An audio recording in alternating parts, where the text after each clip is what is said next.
하나님의 말씀 함께 보시겠습니다. 욥기 22장 1절부터 30절까지 말씀입니다. 욥기 22장 1절부터 30절까지를 함께 합독하도록 하겠습니다. 함께 읽겠습니다. 시작. 대만 사람 엘리바스가 대답하여 이르되 사람이 어찌 하나님께 유익하게 하겠느냐. 지혜로운 자도 자기에게 유익할 따름이니라. 내가 의로운들 전능자에게 무슨 기쁨이 있겠으며 내 행위가 온전한들 그에게 무슨 이익이 되겠느냐. 하나님이 너를 책망하시며 너를 신문하심이 너의 경건함 때문이냐. 내 악이 크지 아니하냐. 내 죄악이 끝이 없느니라. 까닭 없이 형제를 볼모로 잡으며 헐벗은 자의 의복을 벗기며 목마른 자에게 물을 마시게 하지 아니하며 줄인 자에게 음식을 주지 아니하였구나. 권세 있는 자는 토지를 얻고 존귀한 자는 거기에서 사는구나. 너는 과부를 빈손으로 돌려보내고 고아의 팔을 꺾는구나. 그러므로 올무들이 너를 둘러있고 두려움이 갑자기 너를 엄습하며 어둠이 너로 하여금 보지 못하게 하고 홍수가 너를 덮느니라. 하나님은 높은 하늘에 계시지 아니하냐. 보라, 우두머리 별이 얼마나 높은가. 그러나 내 말은 하나님이 무엇을 아시며 흑암 중에서 어찌 심판하실 수 있으랴. 빽빽한 구름이 그를 가린즉 그가 보지 못하시고 둥근 하늘을 거니실 뿐이라 하는구나.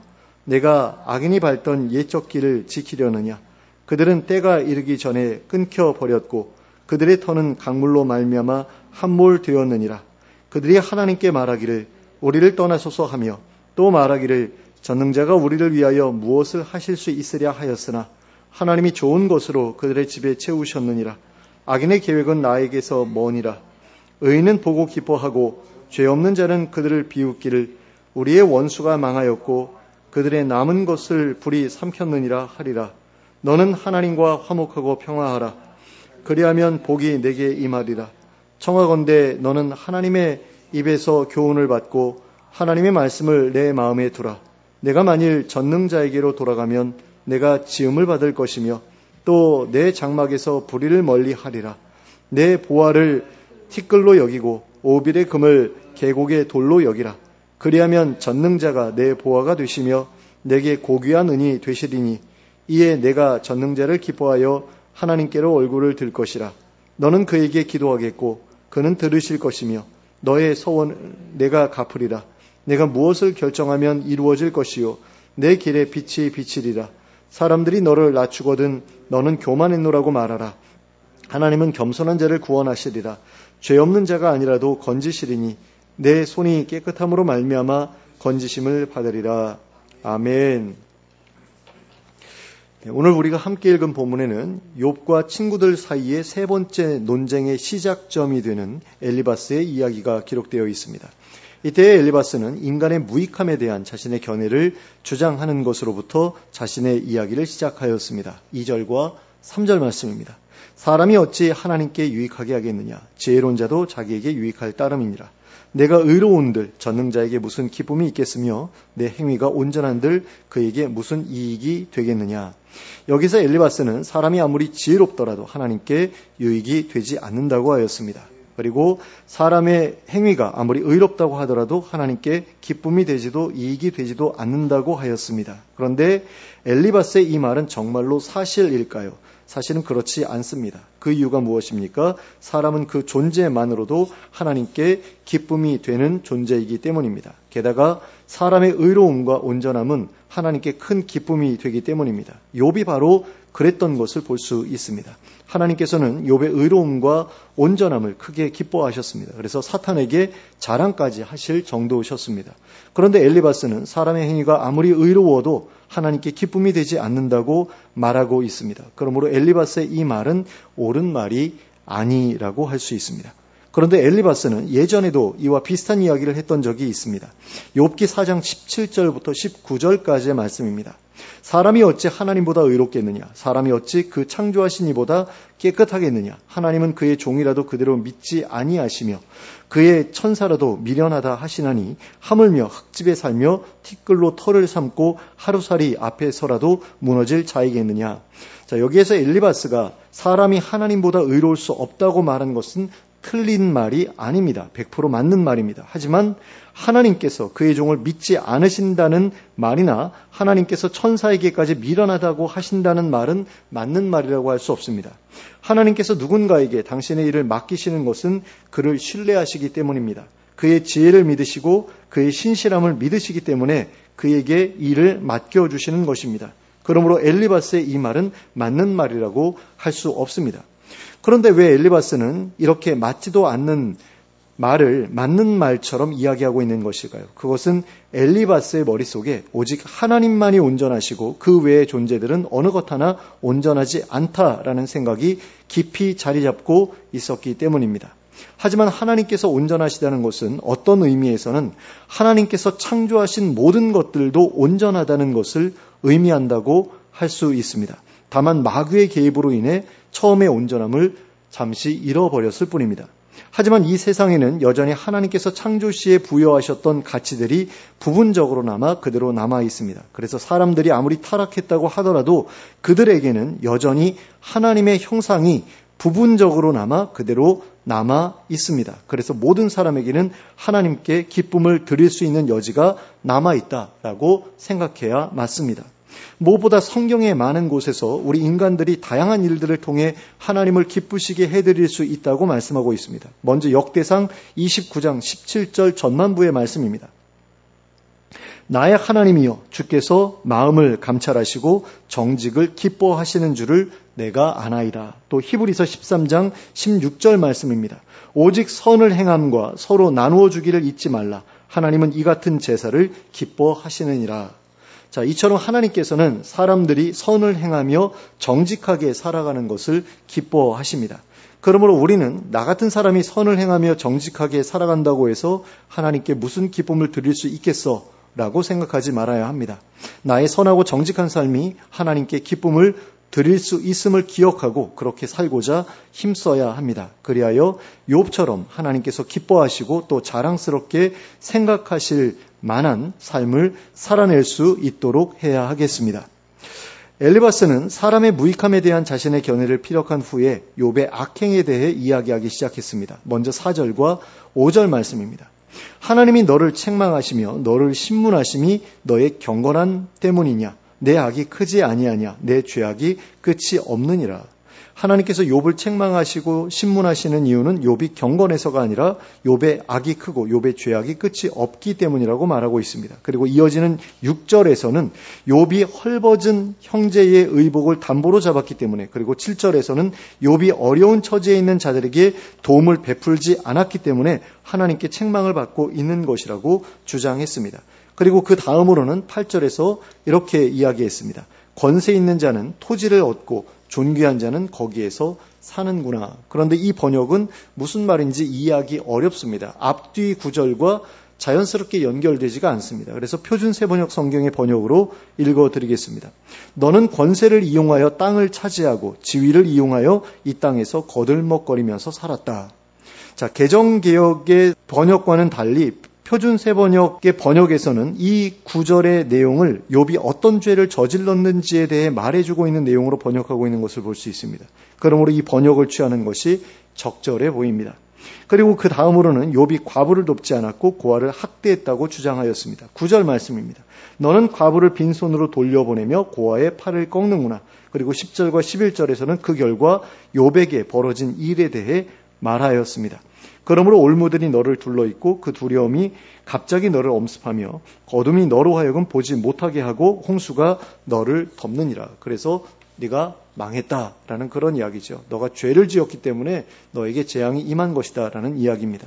그런데 욥의 범죄에 대한 엘리바스의 이런 말들은 신뢰하기 어렵습니다. 왜냐하면 엘리바스는 욥이 정말로 이러한 짓을 저질렀는지 혹은 그렇지 않은지에 대한 증거를 하나도 가지고 있지 않기 때문입니다. 앞에서 살펴보았듯이 엘리바스와 그의 친구들은 욥과 멀리 떨어져 있는 곳에서 살고 있는 사람들이었습니다. 어디 사람 누구, 어디 사람 누구 이렇게 말하는데 그 어디 사람이라는 게 거기 살고 있는 사람이라는 뜻이잖아요. 그런데 욥이 살고 있었던 지역과 굉장히 먼 곳에 떨어져 살고 있었다는 거죠. 욥의 세 친구들이. 그러므로 그들은 욥이 어떤 삶을 살아왔는지 정확히 알지 못했습니다. 그들은 그저 욥이 주변 사람들로부터 들은 이야기를 통해 욥을 판단할 수 있었을 뿐이었습니다. 그런데 한번 생각해 보시기 바랍니다. 욥과 그렇게 멀리 떨어진 곳에 살고 있었던 욥의 친구들이 어떻게 욥과 친구가 될 수 있었을까요? 그리고 욥이 주변 사람들로부터 악한 사람이라는 평가를 받고 있었던 사람이라면 그들은 과연 욥과 친구가 되려고 하기나 했을까요? 그렇지 않았을 것입니다. 그들은 분명 욥에 대한 좋은 평판을 들었기 때문에 욥과 친교를 맺고자 했을 것입니다. 그리고 그들이 우연스러운 만남을 통해 욥과 친구가 되었다고 하더라도 아무런 검증이나 평가도 없이 욥을 친구로 받아들이지는 않았을 것입니다. 왜냐하면 욥의 친구들은 하나님 앞에서 정직하고 의로운 삶을 살아가는 것을 굉장히 중요하게 생각하던 사람들이었기 때문입니다. 그러므로 그들은 욥의 신앙과 삶이 실제로 어떠한지 어느 정도 파악한 후에야 욥을 친구로 받아들였을 것입니다. 그런데 그랬던 친구들이 이제 와서 욥을 악인이라고 평가하고 있는 것입니다. 그러면 그들의 입장이 그렇게 갑작스럽게 선회하게 된 이유는 무엇입니까? 욥의 삶에 끔찍한 재앙이 닥친 것을 보았기 때문입니다. 그리고 그 재앙을 욥의 불의함에 대한 하나님의 심판이라고, 욥의 불의함에 대한 증거라고 생각했기 때문입니다. 그리고 이것은 그들이 욥을 친구로 받아들였던 이유가 어쩌면 그들이 욥의 부유함을 보고 그것을 하나님의 축복의 증거라고 생각했기 때문이었을 수도 있다는 사실을 우리에게 가르쳐 줍니다. 야, 저 사람 부자인 거 보니까 하나님께서 복을 주셨고 저 사람이 복을 받은 걸 보니까 저 사람은 하나님 앞에서 바르게 사는 사람이 분명하겠구나. 이렇게 생각해서 욥과 사귀었을 수도 있다라는 거죠. 그러니까 어떤 분명한 증거가 없이 그냥 그에 대한 어떤 소문이라든가 아니면 그가 부자라는 것, 그거 하나 보고서 사귀었을 수도 있다라는 겁니다. 그리고 이것은 욥의 친구들이 욥의 범죄에 대한 분명한 증거를 가지고 있지 않았다는 것을 의미하는 것이기도 합니다. 그들은 그저 욥에게 임한 재앙을 보고서는 욥에게 범죄 혐의가 있다고 추측했던 것입니다. 그런데 욥은 엘리바스가 말하고 있는 것과는 달리 가난한 자들을 돌보는 일이나 과부나 고아를 돌보는 일에 있어서 크게 열심을 냈던 사람이었습니다. 욥기 31장 16절부터 18절까지의 말씀입니다. 내가 언제 가난한 자의 소원을 막았거나 과부의 눈으로 하여금 실망하게 하였던가? 나만 혼자 내 떡덩이를 먹고 고아에게 그 조각을 먹이지 아니하였던가? 실상은 내가 젊었을 때부터 고아 기르기를 그의 아버지처럼 하였으며 내가 어렸을 때부터 과부를 인도하였나라. 자, 여기에서 욥은 자신이 어려서부터 그리고 젊었을 때부터 고아와 과부를 도우며 살았다고 말하고 있습니다. 그리고 하나님께서 욥에 대해 내리신 평가를 보건대 욥의 이 말은 틀림없는 사실이었을 것입니다. 그리고 그렇다고 한다면 엘리바스가 욥의 범죄라면서 말했던 것들은 분명한 근거도 없이 자신의 추측의 근거에서 늘어놓은 무고한 비난에 불과한 것이었다고 볼 수밖에 없습니다. 그럼에도 불구하고 엘리바스는 욥에 대한 아무런 근거도 없는 비난을 계속해서 이어나갔습니다. 먼저 12절부터 14절까지의 말씀입니다. 하나님은 높은 하늘에 계시지 아니하냐? 보라, 우두머리 별이 얼마나 높은가? 그러나 내 말은 하나님이 무엇을 아시며 흑암 중에서 어찌 심판하실 수 있으랴? 빽빽한 구름이 그를 가린즉 그가 보지 못하시고 둥근 하늘을 거니실 뿐이라 하는구나. 여기서 엘리바스는 욥이 한 적도 없는 말을 가지고 욥을 비난하고 있습니다. 엘리바스는 욥이 말하기를 하나님께서는 세상이 어떻게 돌아가시는지 보지 못하시기 때문에 심판도 하지 못하신다라고 말했다고 주장했습니다. 그러니까 하나님의 능력은 제한적이라 세상이 어떻게 돌아가는지 정확하게 파악하실 수 없다라고 욥이 말했다라는 겁니다. 엘리바스가 이렇게 말한 이유는 인과응보의 원리를 부정하는 것이 바로 하나님의 절대적이고 공의로우신 심판을 부정하는 것이라고 생각하고 있었기 때문입니다. 그러니까 하나님의 능력을 부정하는 것이다라고 생각했다라는 거죠. 인과응보의 원리를 부정하는 것은. 왜? 하나님은 어떤 사람이 죄를 지으면 반드시 그 죄에 합당한 그런 벌을 내리시는 분인데 그걸 부정한다라고 하는 것은 하나님의 절대적인 능력을 부정하는 것이다. 이렇게 엘리바스가 생각했다는 겁니다. 그래서 욥이 인과응보의 원리에 예외가 있다고 말하는 것을 들은 엘리바스는 그 말을 하나님의 절대적이고 공의로운 심판을 부정하는 말이라고 치부해 버렸던 겁니다. 그리고 거기에서 더 나아가 너는 악인이 밟던 옛적 길을 따라가려 하는 것처럼 보인다 하면서 욥을 비난했습니다. 그리고는 악인들이 이미 망해버렸음을 지적함으로써 욥의 태도를 경고하였습니다. 15절과 16절 말씀입니다. 내가 악인이 밟던 옛적 길을 지키려느냐? 그들은 때가 이르기 전에 끊겨버렸고 그들의 터는 강물로 말미암아 함몰되었느니라. 그러니까 너 악인을 따라가려고 하는 거냐? 그러면 안 돼. 걔네들 다 망했어 라는 그런 이야기인 거죠. 그리고 17절과 18절에서는 악인들의 행태가 어떠한지에 대해 말하였습니다. 그런데 엘리바스의 이 말은 욥의 태도가 악인들과 다르지 않다고 말하기 위해서 언급한 것처럼 느껴집니다. 17절과 18절 말씀입니다. 그들이 하나님께 말하기를 우리를 떠나소서 하며 또 말하기를 전능자가 우리를 위하여 무엇을 하실 수 있으랴 하였으나 하나님이 좋은 것으로 그들의 집에 채우셨느니라. 악인의 계획은 나에게서 머니라. 악인들은 하나님께서 좋은 것으로 그들의 집에 채우셨음에도 불구하고 하나님을 향해 자기들을 떠나시라고 할 뿐 아니라 하나님께서 자기들을 위해 무슨 일을 하실 수 있겠느냐고 반문하기까지 한다고 말하고 있습니다. 그러므로 그런 자들의 계획은 자신에게 멀다고 하였습니다. 그런데 우리는 지난주에 살펴보았던 성경 본문에서도 이와 비슷한 내용을 본 적이 있습니다. 욥기 21장 14절부터 16절까지의 말씀입니다. 그러할지라도 그들은 하나님께 말하기를 우리를 떠나소서 우리가 주의 도리 알기를 바라지 아니하나이다. 전능자가 누구이기에 우리가 섬기며 우리가 그에게 기도한들 무슨 소용이 있으랴 하는구나. 그러나 그들의 행복이 그들의 손안에 있지 아니하니 악인의 계획은 나에게서 멀구나. 자, 그러면 이 말은 누가 한 말입니까? 욥이 한 말입니다. 그런데 욥이 21장에서 했던 이 말이나 엘리바스가 22장에서 하고 있는 말이나 거의 차이가 없는 것을 볼 수 있습니다. 그렇다면 엘리바스가 욥이 했던 말과 거의 똑같은 말을 반복해서 말했던 이유는 무엇입니까?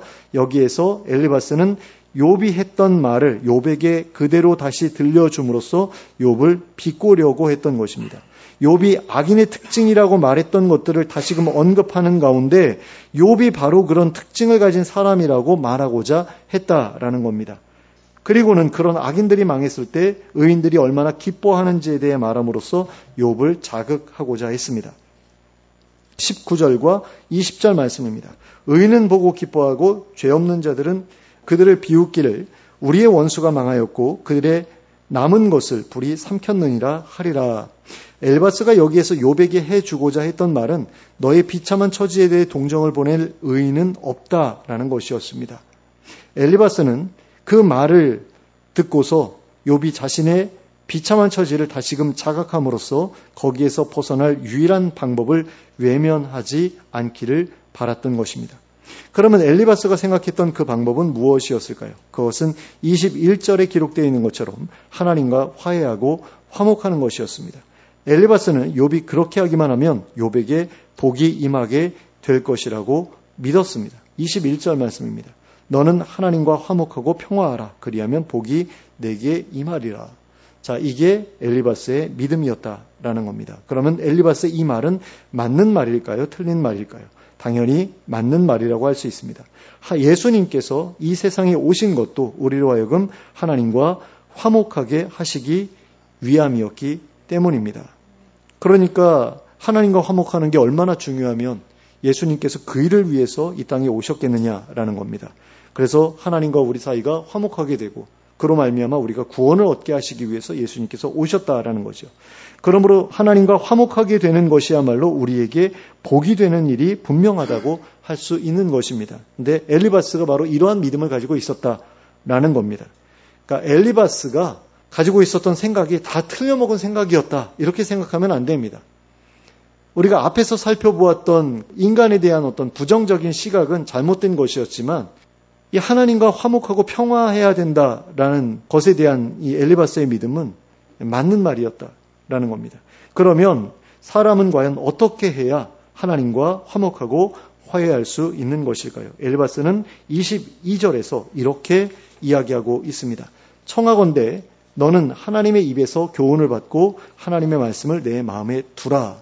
자, 하나님의 말씀을 듣고 거기에서 교훈을 얻고 그 교훈을 마음에 품고 살아가라고 말하고 있습니다. 그리고 엘리바스는 이어지는 말에서 그와 같이 하는 것이 곧 하나님께로 돌아가는 것이라고 말하고 있습니다. 그리고 그와 같이 한다면 내가 회복될 것이라고 하였습니다. 23절 말씀입니다. 내가 만일 전능자에게로 돌아가면 내가 지음을 받을 것이며 또 내 장막에서 불의를 멀리하리라. 자, 전능자에게로 돌아가야 된다라고 말하고 있는데 그 전능자에게 돌아가는 방법이 무엇이냐? 바로 앞절에서 이야기한 하나님의 입에서 교훈을 받고 하나님의 말씀을 마음에 두는 것이다 라는 거죠. 그렇게 되면 지음을 받는다라고 말씀하고 있는데 여기서 지음을 받는다는 단어에는 만들다, 수선하다, 세우다라는 뜻이 있습니다. 그리고 여기에서는 무너진 삶을 다시 일으켜 세운다라는 의미로 사용되었습니다. 그러므로 엘리바스의 이 말은 욥이 하나님께로 돌아가서 그분의 말씀에 귀를 기울이고 그분의 교훈을 마음에 품고 살아가기만 한다면 그의 무너진 삶이 다시 회복될 것이라는 뜻이라고 할 수 있습니다. 그러면 왜 엘리바스는 하나님과 화해하는 방법으로서 하나님의 입에서 교훈을 받고 하나님의 말씀을 마음에 두는 것을 말했던 것일까요? 사람과 사람 사이의 관계 또는 하나님과 사람 사이의 관계가 깨어졌을 때 가장 두드러지게 나타나는 현상이 바로 대화의 단절이기 때문입니다. 부모와 자식 사이의 관계가 깨어졌을 때 자녀는 부모의 모든 말을 잔소리로 여기게 됩니다. 그리고 더 이상 부모의 말에 귀를 기울이지 않게 됩니다. 하지만 부모와 자식의 관계가 회복되어지면 자녀는 부모의 말에 귀를 기울이게 됩니다. 이것은 하나님과 우리 사이의 관계에 있어서도 마찬가지입니다. 그래서 엘리바스는 하나님의 입에서 교훈을 받고 하나님의 말씀을 마음에 두는 것이야말로 하나님께로 돌아가는 방법, 즉 하나님과 화해하는 방법이라고 소개했던 것입니다. 그런데 하나님께로 돌아간다는 것은 그저 하나님의 말씀에 귀를 기울이고 그 교훈의 가르침을 받는 것만을 가리키지 않습니다. 거기에는 하나님의 말씀에 순종하는 것까지도 포함됩니다. 앞에서 말씀드렸듯이 부모와 자식 사이의 관계가 회복되면 자녀는 부모의 말에 귀를 기울이게 됩니다. 그리고 거기에서 더 나아가면 그 말에 순종하게 된다라는 겁니다. 그리고 이것은 우리와 하나님과의 관계에 있어서도 마찬가지입니다. 그래서 엘리바스는 23절 후반부에서 내 장막에서 불의를 멀리 하라는 말로써 하나님의 말씀에 순종할 것을 권면하였습니다. 그리고 거기에 더하여 오빌의 금까지도 티끌이나 돌처럼 여기고 내다 버리라고 요구하였습니다. 이것은 탐심을 버리라는 말입니다. 탐심이 너로 하여금 하나님과 사람들에게 죄를 짓도록 만들었으니 그것을 반드시 버려야 한다라는 것입니다. 그리고 그렇게 하기만 하면 하나님께서 너의 금이 되어주시고 은이 되어주실 것이라고 하였습니다. 24절과 25절의 말씀입니다. 내 보화를 티끌로 여기고 오빌의 금을 계곡의 돌로 여기라.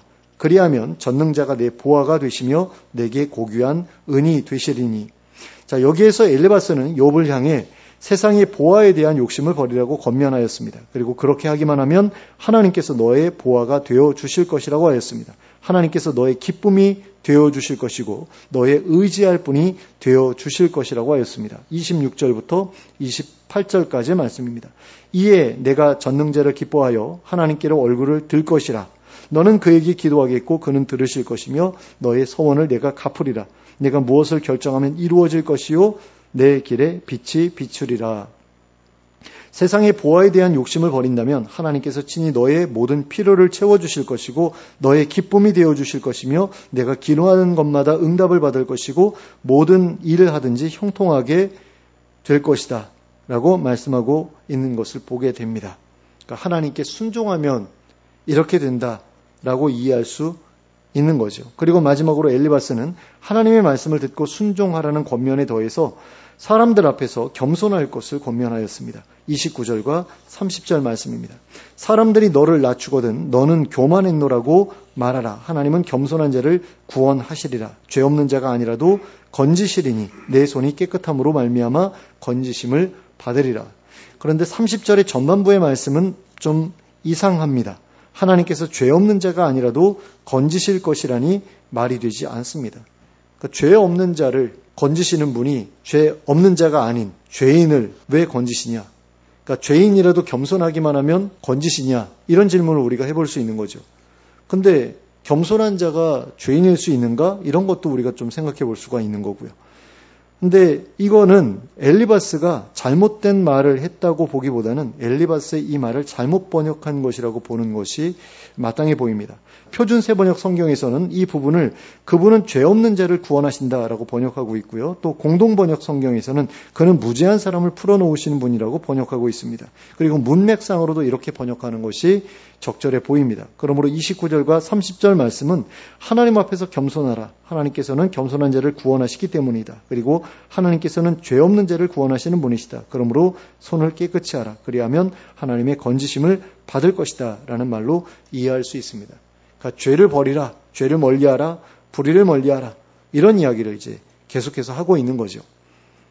그게 이제 하나님께서 말씀하시는 바라는 겁니다.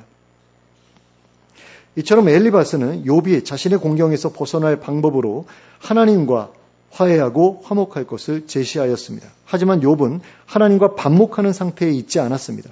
욥은 하나님과 매우 친밀한 관계 가운데 있었습니다. 물론 대면하여서 서로를 마주보고 이렇게 이야기할 정도로 그렇게 친밀한 관계는 아니었습니다만 적어도 하나님께서는 욥을 기뻐하셨고 또 사탄에게 자랑할 정도로 욥을 귀하게 여기셨다라는 겁니다. 욥도 하나님을 경외했고 하나님의 말씀에 귀를 기울였고 하나님의 말씀에 순종했고 또한 어렵고 힘든 사람들을 온유함으로 도우며 살았습니다. 그러므로 욥은 이미 하나님과 동행하는 삶을 살고 있었다고 볼 수 있습니다. 그러므로 욥은 하나님께로 돌아갈 필요가 없었습니다. 이미 하나님께 가서 하나님과 함께 하고 살았기 때문입니다. 하지만 하나님과 멀리 떨어져 있는 사람들에게 있어서 엘리바스의 이 권면은 가장 정확하고 타당하고 합당한 처방이라고 할 수 있습니다. 예수님께서 이 세상에 오신 목적도 바로 우리와 하나님 사이의 관계를 회복하시기 위함이었기 때문입니다. 그러므로 모든 죄인들에게 있어서 하나님과 화해하고 화목하는 것은 그 어떤 일보다도 중요한 일이 아닐 수 없습니다. 그리고 그것이야말로 하나님께 구원의 복을 받는 데에 필요한 가장 1차적이고 기본적인 전제 조건이라고 할 수 있습니다. 그리고 이미 하나님과 화해하여 구원의 복을 얻은 사람이라고 하더라도 하나님과 화목한 상태에 있지 않다면 그 사람은 구원의 복과 함께 같이 누려야 될 또 다른 복들을 얻지 못할 수도 있다는 사실을 기억해야 합니다. 엘리바스가 욥에게 하나님과 화해하고 화목하라고 권면했던 것이 적절하지 못했던 이유는 오직 욥이 이미 그렇게 살아가고 있었기 때문이지 엘리바스의 말이 틀렸기 때문이 아니었습니다. 하나님과 화해하고 화목하라는 엘리바스의 권면은 성경 여러 곳에서 발견되는 규범적 지혜 중에서도 가장 기본적인 지혜에 속하는 지혜입니다. 그러므로 이 지혜는 여전히 하나님과 반목하고 있는 죄인들에게 그리고 이미 구원의 복을 받았음에도 불구하고 하나님과 긴밀한 관계를 누리지 못하고 있는 모든 사람들에게도 꼭 필요한 지혜가 아닐 수 없습니다. 그러므로 이 지혜의 권면을 마음에 기억하고 하나님과 화목하기 위해 그분의 말씀을 가까이 하고 그분의 말씀에 순종하며 살아가는 우리 모두가 될 수 있기를 바랍니다. 무엇보다 세상의 보화의 마음을 빼앗기지 않고 하나님을 자신의 보화로 삼아 살아가는 우리 모두가 될 수 있기를 바랍니다. 그리하여 하나님께 기도할 때마다 응답을 받고 하는 일마다 형통케 하시는 복을 누리는 가운데 하나님께서 자신과 함께 하신다는 증거를 많은 사람들에게 분명하게 보여주며 살아가는 우리 모두가 될 수 있기를 예수 그리스도의 이름으로 축원합니다. 함께 기도하겠습니다. 사랑의 하나님 아버지, 우리가 그 어떤 일보다도 하나님을 가까이 하며 살아가는 일을 소중히 여길 수 있게 해주시길 원합니다. 세상의 그 어떤 보화보다도 하나님을 더 소중히 여기며 살아가는 저희가 되게 해주시길 원합니다. 그리하여 하나님의 말씀을 늘 소중히 여기며 묵상하게 하시고 그 말씀을 마음에 품고 그 말씀에 순종하고자 힘쓰며 살아가는 저희가 되게 해주시옵소서. 그리고 그럼으로써 하나님께서 주시는 큰 기쁨을 누리며 드리는 기도마다 응답을 받고 하는 일마다 형통케 하시는 복을 누리는 저희가 되게 하여 주시옵소서. 예수 그리스도의 이름으로 기도하였습니다. 아멘.